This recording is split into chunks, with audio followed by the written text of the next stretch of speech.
Le Hamas et Israël acceptent enfin l'accord sur un cessez-le-feu dans la bande de Gaza. Le Qatar, principal pays médiateur avec les États-Unis et l'Égypte, avait rassuré que les négociations étaient au stade final. Le gouvernement israélien avait confirmé mardi qu'il était favorable à cet accord. Israël cherche à obtenir la libération de 33 otages sur les 251 capturés pendant la première étape. La libération des derniers otages se fera lors des négociations pour la deuxième phase.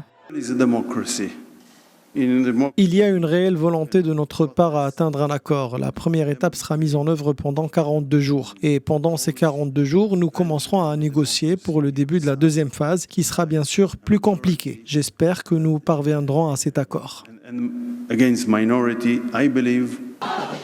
En échange des 33 otages, Israël devra libérer 1 millier de Palestiniens détenus. Les otages seront libérés par groupe, en commençant par les enfants et les femmes. Cet accord de trêve imminent redonne espoir aux Palestiniens qui subissent depuis plus de 2 ans les multiples frappes meurtrières sur la bande de Gaza.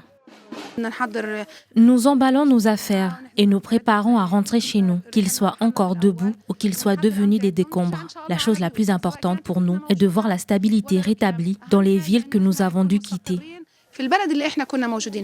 Nous sommes prudemment optimistes et nous prions Allah pour que nous puissions retourner chez nous en toute sécurité, même si cela signifie retourner dans une tente.